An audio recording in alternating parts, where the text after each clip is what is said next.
시청자 여러분 안녕하십니까? KBS 9시 뉴스. 여러분 안녕하십니까? 여러분 안녕하십니까? 여러분 안녕하십니까? 여러분 안녕하십니까? 오늘의 주요 KBS 뉴스입니다. 뉴스룸을 시작하겠습니다. 조중동 지금 조중동이 계속 이렇게 경영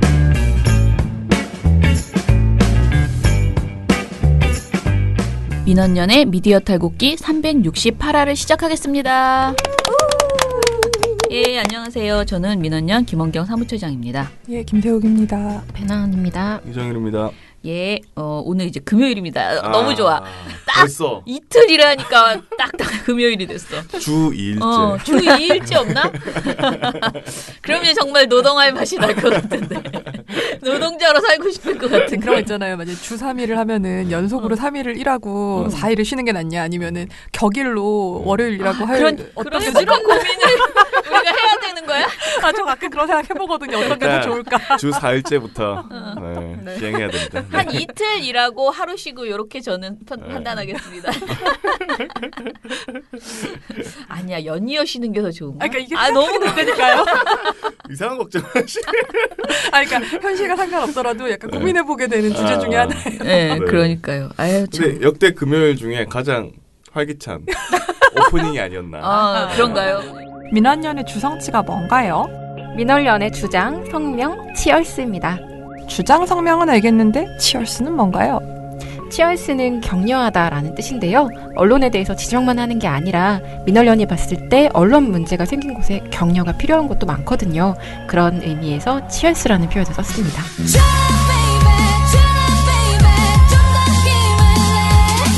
민원연의 회원으로 가입하셔서 함께 응원이 필요한 곳에 치얼스해요. 자, 그러면은 저희 오늘 스크랩 하지 않고요. 바로 그냥 주성치 특집으로 들어가겠습니다. 맨날 특집이어서 그냥 제목이 특집이야. 네, 시작하죠. 민원연 주성치 입틀막 특집.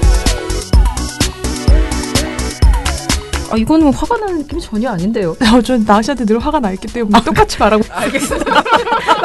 이건 받아들이겠습니다. 이게 그러니까 영혼을 담은 지금 연기예요.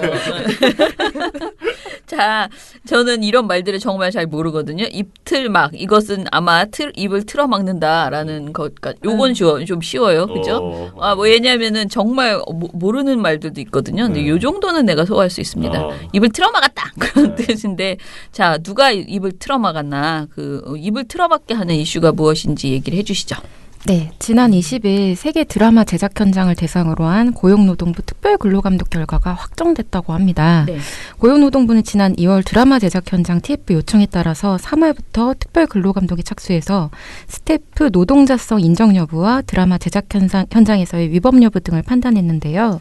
KBS 라디오 로맨스, OCN 그 남자 오수, TVN 크로스 이렇게 등의 현장의 감독 대상이었습니다. 네. 근데 노동부는 이 근로감독 결과를 5월 초까지 발표하려고 이렇게 한다고 예고를 했는데 이 발표를 차일피일 미루다가 결국 9월 20일이 돼서야 내용을 확정 공개한 것입니다. 네. 먼저 다행인 부분을 말씀을 드리면 노동부는 이번 조사 대상 스텝 177명 가운데 연출, 촬영, 제작, 그리고 조명 장비 미술 분야 종사자 157명의 노동자성은 인정을 했다고 합니다. 연출, 촬영, 제작 분야 종사자의 경우 외주 제작사와 개별적으로 프리랜서 용역 계약을 체결을 했지만 노무 제공 대가로 고정급을 지급을 받고 또 담당 업무가 사전에 정해져 있고 근로시간이나 장소가 제작 일정에 따라 정해지는 등 이런 업무 수행에 상당한 지휘 감독을 받는다는 점에서 이런 노동자성을 인정한다 이렇게 발표를 했고요. 조명, 장비, 미술 분야 종사자는 또 외주 제작사로부터 도급을 받은 그 팀장, 수급업체, 개인업자에게 고용된 직원이기 때문에 노동자다 이렇게 판단을 했습니다. 예. 자, 우리가 이 이야기를 이미 여러 차례 했는데요. 또 처음 듣는 분도 있으니까 이 고용노동부에서 하는 특별근로감독이라는 것에 대해서 잠깐만 더 이야기를 해봐야지 될 것 같은데요. 이제 우리가 노동자다라고 하면은 당연히 노동자성이 있고 그 근로기준법에 이제 적용 대상이잖아요. 그런데 지금 우리가 드라마를 제작하는 이 많은 분들이 노동자가 아니다라고 이제 계약 조건이 다 다르다고 그랬잖아요. 굉장히 다양한 계약 계약 형태가 있고 노동자가 아니다라고 취급받아 왔던 것이 현재까지의 사실이었죠. 그러다 보니까 이분들이 노동자인지 아닌지를 어떻게 보면은 판단해달라 그런 것이 이 특별근로감독이었다라고 볼 수 있고요. 그런데 그 결과 어찌됐든 177명 중에서 157명의 노동자성을 고용노동부가 인정했다라고 하는 좀 의미 있는 내용인 것 같기는 해요. 그러니까 뭐 아예 옛날 같았으면 이것도 안 나왔을 거라고 저는 생각을 하거든요. 그런데 사실 5월 말에 한다고 5월 초? 5월 초에 한다 그랬으면은 그래도 한 6월 말에는 나와야지. 지금 9월 20일까지 버티다가 날이 추워졌는데. 예. 이거는 제가 정말 방송통신위원회가 옛날에 그런 MBN 미디어랩 안 내놓고 이럴 때 진짜 열받을 때를 연상시키는데요. 이런 거 굉장히 좀 답답하다. 물론 신중하게 차분하게 조사해야 돼서 시간이 부족할 수는 있으면 그러면 그거는 사실 계속 얘기를 해서요. 이게 좀 뭐라 그럴까 민원을 낸 사람들 있잖아요. 신청한 사람들에 대한 좀 그런 배려 이런 것들이 있어야 되는데 그런 부분에 있어서는 되게 아쉬웠던 것 같고요. 자, 그러면 우리가 이제 지난주 방송에서 고용노동부가 감독급들을 사용자로 보고 있다. 라면서 한빛미디어노동인권센터 탁종렬 소장의 우려를 전해드린 바 있거든요. 그러면 스태프 대표로 턴키 계약을 맺은 감독급의 사용자성 이거는 지금 어떻게 나온 건가요? 네, 탁 소장의 우려대로 고용노동부는 제작사와 하도급 용역 계약, 그러니까 턴키 계약을 대표로 맺는 팀장급 스태프는 사용자로 보고 노동관련법 위반에 책임을 묻는 것으로 조사 결론을 내렸다고 합니다. 그러니까 그 내용을 요약해서 말씀드리면 이윤 창출 손실의 위험을 스스로 부담하지 않고 근무 시간, 장소가 구속되는 등 일부 근로자성 인정 요소가 있지만 전문성, 경험을 바탕으로 각 소속 팀원을 지휘 감독하고 역량에 따라 독자적으로 업무를 수행하는 독립사업자로서의 요소가 강해 근로자로 보기는 어렵다라는 것입니다. 그리고 이제 고용노동부는 이 실제 조사 결과를 토대로 해서 근로감독을 벌인 드라마에서 조명, 동시녹음, 장비팀장을 맡았던 스태프들한테 노동관련법을 위반했다면서 주의 공문을 보냈다고도 하는데요. 팀장을 고용하고, 그러니까 팀원을 고용하고 일을 시키는 과정에서 뭐 연장근로 제한을 위반했거나 최저임금을 위반했거나 서면 근로계약을 미작성했다는 것들 이런 것들이 확인됐다는 내용입니다. 예. 이게 상식적으로 보면 우리가 지난주에도 이 이야기를 했는데 그러면 이 팀장들, 그러니까 중간에 있는 사장들이죠. 근데 이 사람 자체가 공정하게 돈을 받고 이렇게 뭐 동등하게 진짜 일할 수 있는 수준에 충분히 지급할 수 있는 돈을 애초에 드라마 제작사로부터 받아서 이 사장 일을 했으면 사실 이런 말을 해도 된다고 보거든요. 그러니까 네가 지금 오히려 팀원을 제대로 돈을 주지 않았어라고 비판을 받아도 되는데 주의 공문을 받아도 싼데 문제는 이 사람들이 정말 과연 제대로 된 그런 돈을 받고 이 중간 관리자의 역할을 지금 맡게 됐을까라는 생각이 좀 들거든요. 자, 그래서 이런 판단이 나왔는데 그렇다면은 한빛센터도 그렇고 언론시민사회단체는 어떤 입장을 지금 내놓고 있는가요? 고용노동부의 근로감독 결과의 방송계 내부에서는 방송사와 외주 제작사의 책임을 묻지 않고 울며 겨자 먹기로 턴키 계약을 맺은 스태프들만 이제 갑질하는 사용자가 됐다. 이런 그렇죠. 비판을 하고 있습니다. 예. 아시다시피 턴키 계약은 출장비, 장비 사용료, 식비, 구체적인 인건비 이런 구분이 없이 총액으로 용역 계약을 맺게 하는 건데 이제 그러다 보니까 전체 제작 비용 절감에 유리한 계약 방식입니다. 방송사와 제작사 입장에서는 그 사용자 책임을 좀 회피하기도 굉장히 좋고요. 그러니까 스태프들의 이제 실제 사용자인 방송사 제작사는 전체 제작 비용 절감에 유리한 이 계약 방식을 스태프들에게 강요하고 있는 실정입니다. 그런데 이런 현실을 무시하고 스태프들 대표로 이제 계약을 맺은 팀장과 감독급을 이제 사용자로 낙인을 찍어 이들에게 책임을 다 지운다면 방송사와 제작사의 책임은 대체 좀 어디서 물을 수 있냐 이것이죠.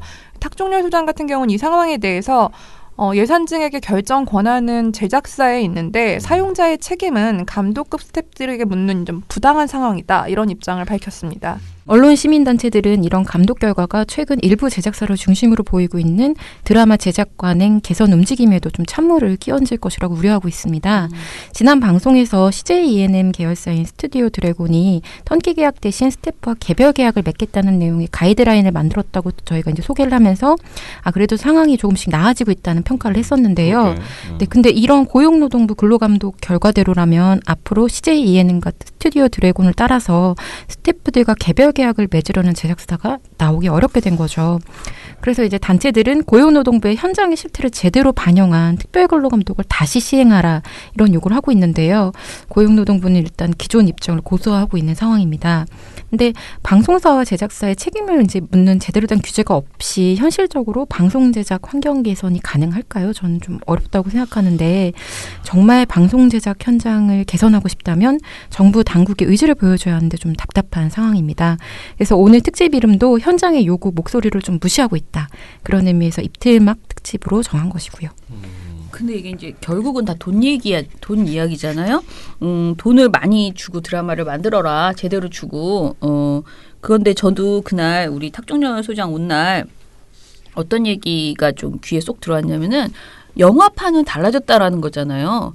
영화판에서 일하는 분들은 예전에 똑같았거든요. 이거보다 더 심했다. 막 8개월 일하는데 뭐 300만 원 주고 뭐 이게 개념 없이 막 사람을 쓰고 와서 마치 여기서 네가 일을 하면서 일을 배우는 거 아니냐. 그러니 괜찮다. 이런 적은 월급도 그런 식의 일들이 비일비재했는데 그리고 이제 영화 하나 찍고 나면 그 다음 영화가 될 때까지 이 사람들이 놀 수밖에 없잖아요. 그러니까 굉장히 열악한. 그래서 영화를 하는 거는 정말 부잣집 사람 아니거나 아니면 진짜 영화에 미치지 않고서는 하기 힘든 그런 굉장히 어려운 상황이었는데 이게 굉장히 많이 개선됐다고 탁 소장 말은 얘기를 해요. 그러면서 그러는 데 있어서 영화진흥기금 뭐 이런 게 굉장히 효과가 있었다. 그것을 통해서 뭐 다양한 뭐 하고 있대요. 그런데 왜 우리 이 드라마 쪽은 어떻게 해야 이것을 제대로 왜냐하면 지금 결국은 돈이라는 것이요.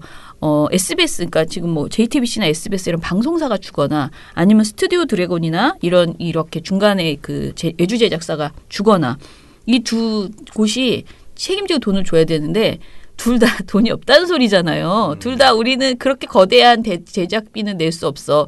그렇게 이제 주장하면서 착취 구조를 자꾸 이제 찾아다니고 있는. 이거 줄 테니까 너 알아서 해. 이 정도잖아요. 그런 거잖아요. 그러면은 여기에서 무조건 이번 이 결과 저는 좀 안 좋은 것 같아요. 그러니까 지금 노동자성 인정한 건 좋은데 그 고용주를 무조건 그 중간에 팀장 그러니까 외주 제작사도 아니고 그 밑에 있는 그 분들에게 다 전가시킨 거는 정말 굉장히 문제가 있는 게 그러면 이분들이 그러면 이제 할 수 있는 방법은 뭐냐?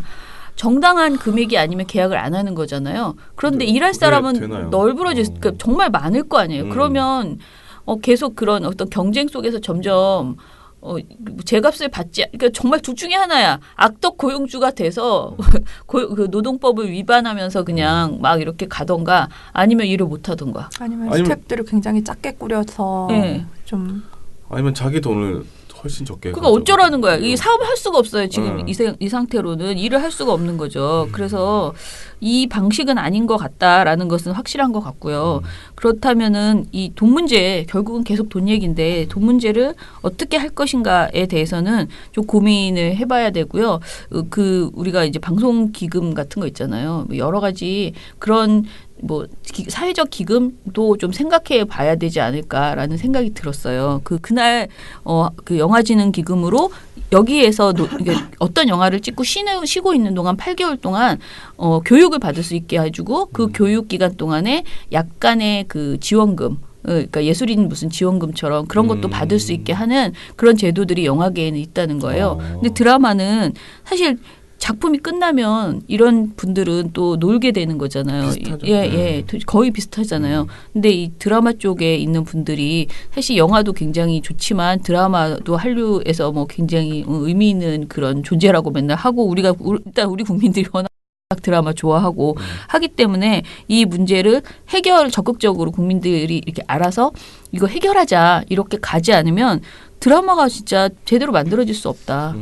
그걸 좀 인식을 해야지 될 것 같아요. 그래서 약간 나 몰라라 하고 지네들이 알아서 적당히 누가 내든 내겠지 이렇게 생각하시는 것보다는 좀 더 적극적으로 이 드라마 제작하는 사람들의 인권 문제 어떻게 개선할 것인가 방법을 좀 모색하는 쪽에 고민을 우리가 해야 마음을 좀 열어야 되겠다 그런 생각이 듭니다.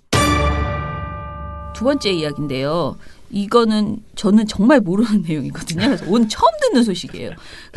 두 번째 입틀막 소식 무엇이죠? 네, 입틀막에는 원래 고소만한 것이 없죠. 네, 황우석 박사의 줄기세포 논문 조작 사건은 다들 기억하실 텐데요. 네. 2005년 MBC PD 수첩을 통해서 이 사건을 최초로 제보한 류영준 강원대 교수가 황우석 박사 명예훼손 혐의로 그 1심 선고 공판을 앞두고 있다고 합니다. 근데 류영준 교수가 명예훼손 그 혐의로 피소된 것은 지난 2017년 1월입니다. 근데 황 박사가 문제를 삼은 것은 류 교수가 언론과 인터뷰한 내용인데요. 언론 보도를 기반으로 이렇게 언론 인터뷰로 또 황우석 박사 의혹을 비판했다고 처벌을 받는 것은 언론 자유의 근간을 훼손하는 조치라고 할 수가 있어서 오늘 주성치를 통해서 상황을 설명드려 볼까 합니다. 예, 그 인터뷰가 대체 언제쯤 이루어진 건데 2017년에 그러니까 이런 이제 송사가 걸린 건지 그리고 언론 내용, 언론에서 무슨 인터뷰를 했는데 그런지 좀 얘기해 보세요. 네, 지난 2016년 언론은 그 황우석 박사와 관련해 크게 3가지의 의혹을 제기를 했습니다. 네. 박근혜 전 대통령의 줄기세포 연구 규제 완화 지시와 또 차병원 연구 승인 그에 앞서서 이제 황우석 박사가 청와대 관계자들과 회의에서 차병원 연구 승인의 이제 필요성을 주장을 하고 또 정윤회 최순실 등 이른바 이제 비선 실세와 그 측근들과 인연이 있다 뭐 이런 의혹이었습니다. 류영준 교수는 관련 언론 보도를 인용을 하면서 두 차례 이제 언론 인터뷰와 또 한 차례 토론회에서 과거 줄기세포 논문 조작으로 문제를 일으켰던 당사자가 정부 정책 결정 과정에 개입한 것은 문제다 이렇게 비판을 했습니다. 그런데 황우석 박사는 박근혜 청와대 및 그 정부 인사와 본인을 둘러싼 의혹은 전부 사실이 아니다 이러면서 출판물에 의한 명예훼손 혐의로 류영준 교수를 검찰에 고소한 겁니다. 네, 이 과정에서 눈에 띄는 건요. 황우석 박사가 그 류영준 교수 발언의 배경이 된 그 언론 보도는 완전히 싹 무시하고 이걸 인용해서 한 그 류 교수 발언만 문제를 삼았다는 점입니다. 지난 5월 공판에서 류 교수 측 그 변호인 발언 배경이 된 언론 보도를 일일이 제시하면서 아니 이분은 언론 보도를 기반으로 학자적 의견을 밝혔다 이렇게 강조를 했다고 합니다. 근데 이와 관련해서 황 박사는 나는 12년 동안 언론을 보지 않아서 몰랐다. 그런 주장으로 일관했다고 합니다. 특히 류 교수가 인용한 보도 중에서 2016년 7월 그 SBS 보도는요. 황 박사가 세계 미래 포럼 강연회에서 청와대에서 열린 차병원의 체세포 복제 배아줄기세포 연구계획 승인 관련 회의에 참석해 창조 경제를 향해 나아가기 위해 후배들이나 동료에게 문을 열어달라고 말했다. 또 차병원에 다시 문을 열어준 정부 조치에 정말 존경하고 감사의 마음을 드린다라고 발언했다고 전하고 있습니다. 그리고 이 기사는 찾아보니까 지금도 남아있더라고요. 근데 이와 관련해서 황 박사는 해당 보도가 전한 그 본인 발언이 다 와전된 것이라고 주장하면서 언론은 경우에 따라서 오보도 할 수도 있구나라고 생각하고 그냥 넘어갔다라고 답했습니다. 그러니까 변호인은 아니 유 교수가 한 발언이 그 기사는 그냥 같은 내용이다 이러면서 반박을 했거든요. 그랬더니 황 박사가 하는 말은 기자는 오보를 하더라도 과대 영웅증 환자는 아닐 것이다. 이렇게 답변을 했다고 해요. 그러면 이제 류 교수는 과대 영웅증 환자라는 거죠. 네. 그래서 요약하면 류 교수 주장의 배경이 된 언론 보도는 나는 모르겠고 있던 말건 그냥 그 언론 보도를 인용해서 자기를 비판한 그 류 교수 측에만 책임을 난 무조건 묻겠다 이런 입장인 거죠. 이상하죠. 이거 뭐야? 본인이 과거에 그 주기세포 과정에서 그 사람에게 이제 그 사람 때문에 내가 당했다. 내가 저 사람의 저 사람의 제보 때문에 내가 이제 이렇게 망했다. 자기가 이상한 거지. 어찌됐든 그런 반성은 절대 하지 않아 사람은. 그렇기 때문에 그래서 내가 어떻게든 무슨 일만 있으면 내가 쟤를 고소를 하겠다, 보복을 하겠다 이렇게 생각을 했는데 지금 어찌됐든 무슨 말을 하고 다니니까 그냥 저건 명예훼손이야 이렇게 하고 건 것 아니냐라는 생각도 드는데요. 네, 그런 의심을 할 수밖에 없는 상황이라고 볼 수 있고요. 네. 참여연대 공익지원센터도 9월 18일 그 재판부에 이 사건은 과거 공익제보에 대한 보복성으로 여전히 공익제보자를 괴롭히고 박근혜 정부의 줄기세포 규제 완화와 관련한 합리적 의혹 제기를 막으려는 의도로 판단이 된다. 재판부께서 공익제보자 보호 측면에서 이 사건을 심리해 줄 것을 부탁드린다. 이런 내용의 의견서를 보냈습니다. 2005년 그 류영준 교수 공익제보로 황우석 박사가 2006년 4월 교수직에서 파면이 되고 2014년 2월 대법원에서 논문 조작, 연구비 횡령, 생명윤리 위반 유죄가 확정이 되면서 황우석 박사의 비윤리적인 그 연구와 사업에 제동이 걸렸다는 점을 고려할 때 지난 공익제보에 대해 남아있는 감정의 앙금으로 보는 게 더 합리적이다. 이런 의견입니다. 반면에 참여연대는 류영준 교수의 언론 인터뷰 발언은 언론 보도 등에 비추어 봤을 때 합리적으로 의심할 수 있는 수준의 의혹을 제기한 것이다. 이렇게 평가를 했습니다. PD연합회 역시 황우석 박사가 박근혜 정부 시절인 2016년 4월 청와대 비서관 주재 회의에 참석해서 비동결 난자 규제 완화를 요청했고 그해 6월 차병원이 비동결 난자 사용을 조건부로 승인한 것도 이미 다 확인된 사실이다. 류 교수는 과학자로서 자신이 알고 있는 정보와 보도된 내용을 토대로 양심에 따라서 의견을 피력했을 뿐이다. 이렇게 강조를 했습니다. 그리고 또 황우석 박사에 대해서는 이제 와서 제보자를 지목해서 명예훼손 소송을 낸 것은 그동안 사과와 반성이 진심이 아니었음을 자인하는 행위로 보여서 떨떠름하다. 이렇게 비판했습니다. 이분이 지금 여기서 좀 키포인트는 과대 영웅증 환자는 아닐 것이다라고 말한 거 있잖아. 그러니까 기자가 아니죠. 그러니까 유 교수가 과대 영웅증 환자라는 것이에요. 이 말은. 기자는 아닐 거지만. 저 사람 과대 영웅증 환자야. 그래서 나의 이거를 제보했어. 이런 이제 생각을 하고 있고 그리고 그런데 이제 문제는 그러면 이 사람이 말하는 사실 무근이다. 전부 그 박근혜 청와대 정부와 그 본인을 둘러싼 의혹이 모두 사실 무근이다. 라는 것은 사실 밝혀진 바가 없는 거잖아요. 아직까지는. 그러니까 이거는 사실이라 하더라도 명예훼손은 될 수 있어요. 사실이다. 사실 적시에 의한 명예훼손은 될 수 있는데 어찌 됐든 또 그 감경의 요인이 되잖아요. 사실이냐 사실이 아니냐는. 그런데 그렇게 봤을 때 이 재판을 지금 하는 것 자체가 별로 의미는 없을 것 같은데 지금 재판 상황이 어떻게 되어가고 있어요? 일단 검찰은 지난 8월 31일 결심 공판에서 류영준 교수에게 징역 1년을 구형을 했고 선고 공판은 다음 달 10일 열릴 예정이라고 합니다. 네. 이렇게 좀 공적 발언을 이유로 기소를 해서 학자의 입에 재갈을 물리면 과연 어떤 전문가가 다음에는 이제 위험을 무릅쓰고 양심적 발언을 할 수 있을지 좀 그런데요. 재판부에라도 상식에 따른 올바른 판결을 내리길 이제 좀 기대를 하면서 결과를 좀 계속 지켜봐야 할 것 같습니다. 징역 1년. 야, 구형 세다. 그죠? 이런 거 가지고 징역을 대박이네요. 야, 뭐 이래요. 하여간 근데 사실 이렇게 한번 뭔가를 양심적 제보, 뭐 이런 공익 제보를 하게 되면 평생이 진짜 너무 힘들고 그러게요. 그 참여연대 공익지원센터 여기 그 제가 같이 심사하잖아요. 2년 동안 그 공익제보자 지원 관련한 심사를 했었는데 거기 보면 이제 지원 들어오는 거 있잖아요. 그러니까 이 사람들 생활 지원 해주자라고 이제 들어오는 내용들을 보면 진짜 구구절절 다 너무 황당한 내용들이 많아요. 그러니까 내부 제보를 하셨던 분들. 그런데 제가 한번 이분들하고 이제 밥 먹으면서 이렇게 토론하는 자리가 있었거든요. 그 참여연대에서 마련해줘서 갔었는데 거기에서 만난 그 분들의 얘기를 이렇게 들어보면요.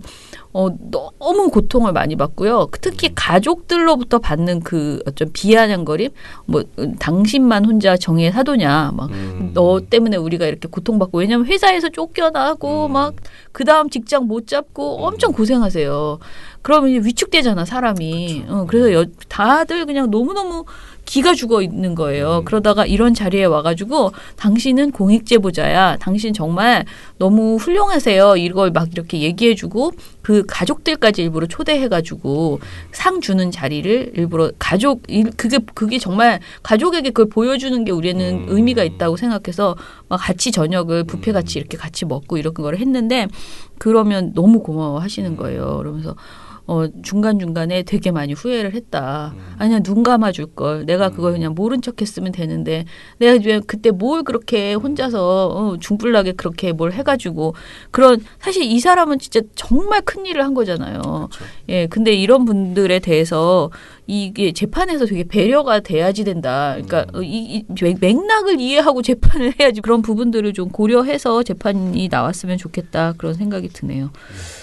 자, 그리고 또 왜 언론 보도는 그렇게 또 많이 봐주셔? 언론이나 좀 차라리. 황우석 박사가 자기 12년 동안 언론 안 봤다고 하는 게 좀 더 웃겼어요. 정말 정말 자기가 억울하면 언론에 걸었어야죠. 그래서 근데 그거 이런 경우 사실 너무 많잖아요. 네네. 네. 언론은 안 걸고. 그러니까 다들 언론한테는 못 걸어요. 싸우면 안 된다 네. 이렇게 생각하고 엉뚱한 필수처 사람을 엉뚱한 사람을 걸고 이제 또 최승호 사장님도 되셨는데 건드리면 안 되지 이렇게 생각하고 못 걸고 있나 봐. 나 원참. 아무튼간에 그러면 오늘 주성치는 요것으로 마무리를 하고요.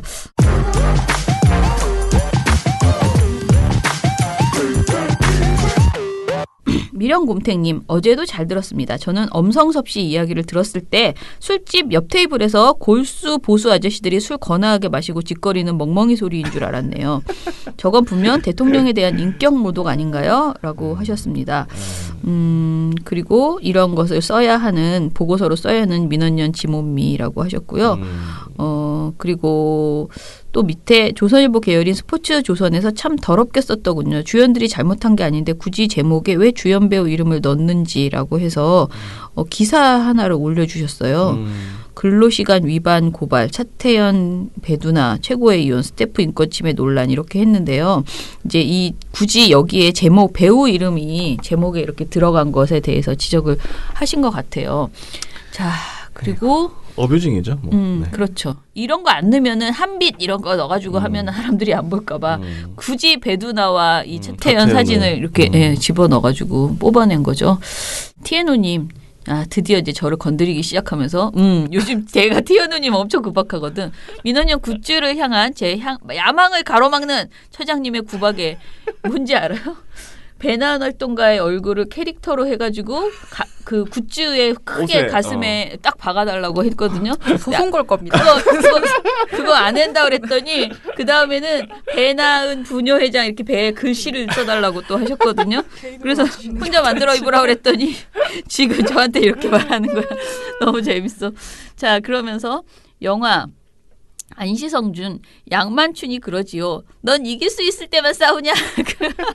그러니까 지금 자기는 이거 끝까지 나랑 한번 해보겠다. 지금 이런 말씀을. 근데 이건 사실 진다는 거는 이미 기정사실로. 자, 방심이가 가진 힘의 크기에 비해 인력풀이 너무 적은 것 아닌가 그런 느낌입니다. 사실 한 방송사의 존폐를 논할 수 있는 권력, 오보로 인한 범죄에 준하는 아니 그 이상의 피해를 주기도 하고 사람들에게 이데올로그로서 영향을 주기도 해서 나라를 움직이기도 하는 방송에 대한 공정한 판단을 하기에는 너무 딸랑 몇 명은 아닌지라고 얘기를 하셨어요. 자, 그리고 사람 숫자가 문제가 아니죠. 네. 그리고 이제 어제 우리가 이제 좀 목소리가 활기찼다는 거예요. 어제 저하고 BW가 네. 오늘은 더 활기찬 거 느끼시겠죠. 오프닝부터 네. 어찌나 이게 금요일이어서요. 네. 자, 그리고 오늘 혹시 방송 안 할까 봐 엄청 걱정하십니다. 설마 여행이 길어 2주 연속 사정 녹음 방송은 유유. 뭐 그렇다고 해도 부녀 회장님이 하시는 일에 제가 무슨 반론이 있겠습니까? 다 생각이 있으셔서 쉬시고 그러시는 것이겠지요. 이렇게 하셨습니다. 레이니 칠세님 그 세계일보 기사인데요. 네. 문 대통령은 유엔에서 김정은의 수석 대변인 이런 제목을 보고 이거는 좀 왜 이렇게 폭주하며 댓글 쓰냐고 해도 이건 좀 제보를 해야겠다 이러시면서 제목이 좀 그렇죠 이거? 네. 이걸 또 외신이 한 거를 받아가지고 또 제목으로 근데 뽑은 것 지금 같네요. 오늘 우리가 보고서 하나 내는 것도 이런 건데요. 누군가 외국에서 누가 한마디 한 거 있잖아요. 이런 거를 그거 했다는 거 증거도 없어요. 왜냐하면 익명의 정보원이 익명의 미국 사람이 한 말을 그냥 받아가지고 쓰거든요. 근데 그 말한 미국 사람의 이름도 안 나오지. 그걸 들었다는 정보원도 안 나오지. 그런 상황에서 그거를 전하면서 이걸 제목으로 뽑아요. 이런 발언들이 전부 다 누군가 한 말이야. 따옴표가 있잖아요. 네, 그러니까 이게 내 잘못이 아니야. 내 생각이 아니고 누군가 한 말이래. 그렇게 뽑아놨는데 이 말한 사람을 모르겠어. 없어. 늘 없어요. 자세히 지금 들어보면. 이거는 블룸버그 통신에서 이제. 근데 블룸버그 통신도 거기에서 아마 자세히 읽어보면 이 말을 한 정확한 그 발언자 있잖아요. 발화자가 거의 나오지 않는다는 거예요. 기자가 썼던지 네네. 뭐 돌리고 아무튼 기사 돌려 결국은 이제 제목으로 뽑아서 뭐 이렇게 하는 이런 경우들이 많더라고요. 저는 그래서 언론 그 제목을 기사 제목 이런 거 따옴표 안 쓰는 걸. 근데 그걸 뭐 우리가 그것까지 법으로 만들 순 없잖아. 따옴표 안 쓰다가 잘못하면은 걸려요. 언론중재에 가서 엄청 깨져요. 그러니까 따옴표 못 쓰게 하는 거예요 제목에. 따옴표에 그 러시아식이야 다. 뭐라 하지? 따옴표라는 그 장치에 숨어가지고 너무 이제 선전선동을 하는 게 지금 문제다. 그죠. 예, 그거 얼마나 그건데 심합니까, 그걸 요새. 못하게 그렇게까지 하기는 어렵다는. 없애버려야 돼. 자, 이제 점점 여기 민원연의 그 KGB로. 자, 레이니 칠세님이 진짜 지금 연속으로 올렸거든요. 그러면서 진짜 궁금한 거 하나 더 있는데 처장님이 두 번째 나가신 저널리즘 토크쇼 제의는 결국 절방인가요? 라고 하셨어요. 그래서 제가 오늘 아침에 이걸 보고 막 웃었어요. 나도 속으로 이렇게 생각하거든요. 그래서 확인해봤어요. 예, 그랬더니 제가 대본을 보내주잖아요. 네. 대본에 앞에 써 있더라고요. 9월 30일 일요일 10시 30분 방송. 이거를 여태까지 안 읽어봤네. 나는 녹음했으니 언젠간 하겠지 이러고 있었는데 그렇다고 합니다. 민원 그리고 이거는 이정희 PD가 대답해야 돼. 미타를 유튜브로 많이 시청하면 민원연의 수익이 창출되는 것 아닌가요? 회원들은 같은 환경이라면 유튜브를 시청하는 게 좋은지 꼭 묻고 싶습니다. 유튜브 상관없습니다. 아 그래? 저희는 수익하고 유튜브가 근데 일정 정도의 구독이랑 이렇게 확보를 하면은 광고 수익이랑 뭐 이런 등등등을 주긴 하는데 저희 한참 멀었어요. 근데 그게 그 말을 몇 명이나 돼야 되는 거예요? 엄청 많아야 돼요. 아 엄청 많아야 돼요? 네. 정규제 TV 따라가려면 안 됩니다. 멀었어요. 참말로. 정규제 TV는 그 직원이 영상 만드는 사람만 해도 10명이 되더라고요. 네. 야, 그거 부러워? 진짜 방송국이구나. 네, 방송국이에요. 아니 보면은 영상 퀄리티 굉장합니다. 네. 네, 그리고 레이니치스님 댓글 하나 더 있습니다. 오늘 방송 너무 잘 들었습니다 하면서 적용 조항이 없다 이렇게 말씀하신 내용을 듣고서 이럴 거면 앞으로 AI한테 심의를 맡겨라 하는 분들도 계실 텐데 이거는 AI까지 갈 것도 없이 그냥 엑셀이나 워드의 단어 찾기 기능 수준이면 지금 정도 수준의 심의를 할 수 있는 거 아니냐 이렇게 좀 분통을 터뜨려 주셨습니다.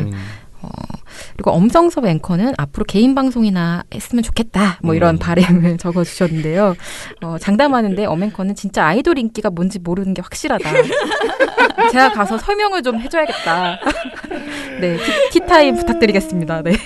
왜 이렇게 이재용 아이돌 이 단어를 엮으려고 하는지 TV조선에서 되게 신기하더라고요. 소속사에서 이렇게 무리하게 마케팅하면 불편해한다고요. 소속사인가요?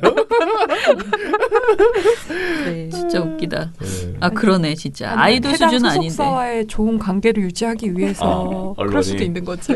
아이돌이다. 네. 자, 그리고 인천 소성주님께서 바로 잡아주셔서 감사합니다. 그래도 이우성 위원장은 실망스럽다는 생각이 드네요. 하셨어요. 네. 맞습니다. 네. 자, 4440416님 오늘도 잘 들었습니다. 이봉우 팀장의 빡침이 느껴지는 멘트와 방송 내용을 들으면서 TV조선이 방심이를 믿고 가는 것 같다는 생각이 드네요. 하셨어요. 자, 저는 아무튼 요즘 봉우 씨가 점점 더 이게 말이 너무 해가지고 거의 김용민 씨 예전 방송에 같이 나가야 될 것 같다라는 같이 이렇게 막 욕설을 하면서 제가 막 편집으로 하면 많이 거르는데. 아 그래요? 네. 제가 거의 이게 감당이 안 돼가지고 기가 막혀가지고 자꾸 뭐야 막 반말하 뭐 그렇게 하는 거 있잖아요. 대신에 거르는 대신에 네. 자르기도 하는데 네. 제가 살려놓으면 이제 삐 소리가 한 번씩은 꼭 들어갑니다. 네. 그래서 이제 점점 더 정신 건강에 확실히 문제가 있는 것 같아요. 그죠? 종편을 너무 오래 봐서 그런가. 오래 보면 그럴 수밖에 없다고 저는 네. 생각을 합니다. 네. 그런 것 같습니다. 이정희 PD는 안 그런가요? 본인은 저도 좀 그렇죠. 저도 편집하다가 그쵸. 네. 그걸 계속 찾아서 듣고 욕하고 있으니까. 막. 자, 우리가 이러고 살고 있습니다. 네. 자, 그러면은 오늘 방송 이것으로 마무리하고요. 저희가 어제 내일이죠. 내일 방송은 별 할 얘기가 없어가지고 추석 뒷담화를 또 열심히 이 주부들 둘이 추석에 어떤 일이 있었는지를 막 떠드는 너무 수다를 떨어서 제가 보기에 좀 많이 편집해 주셔야지 될 것 같다. 그런데 제가 그래서 억지로 언론을 끼워 넣으려고 중간중간에 멘트를 친 게 있으니까 좀 들어주십시오. 네. 자기 자랑. 네, 그러니까. 내가 좀 했다 역할을. 네. 당연하죠. 아니 진짜 너무 심하게 그 시댁 이야기들만 주로 네. 평등 명절에 대한 이야기만 네. 해가지고 시댁에서는 안 드시는 게. 절대 들으시면 안 됩니다. 혹시 저를 아시는 분 절대 네. 알려주시지 말고 바랍니다. 네. 자 그러면은 저희 토요일 일요일 방송 계속되고요. 다음 주 월요일에도 저희 이제 방송 모니터 터는 것으로 계속하겠습니다. 민원연의 미디어 태국기는 내일도 열심히 털어드리겠습니다. 탈탈탈 안녕. 네, 오늘 뉴스데스크 마치겠습니다. 청년에게 꿈과 희망을 여러분, 채널 A가 고맙습니다. 함께합니다. KBS 시청해주셔서 9뉴스 오늘 순서 모두 마치겠습니다. SBS는 앞으로도 끝까지 내일 파헤치겠습니다. 뵙겠습니다. 오늘 뉴스라인 8시 모두 뉴스 여기서 마치겠습니다. 마치겠습니다. 시청해주셔서 고맙습니다. 뉴스팔 여기서 마치겠습니다. 저희들은 내일도 최선을 다하겠습니다. 여러분 고맙습니다. 탈탈탈 안녕. 우리 아빠는 슈퍼맨이에요. 종편 막말 패널들도 퇴출시켰고요. 보도지침 책도 만들었고요. KBS, MBC 적폐의 사진도 퇴출시켰고요. 언론교육도 하고요. 매일매일 방송과 신문을 감시해요. 너희 아버지 뭐 하시는데? 민원연 후원해요. 언론을 정상화시키는 확실한 길. 한 달에 10,000원 민원연 후원으로 가능합니다.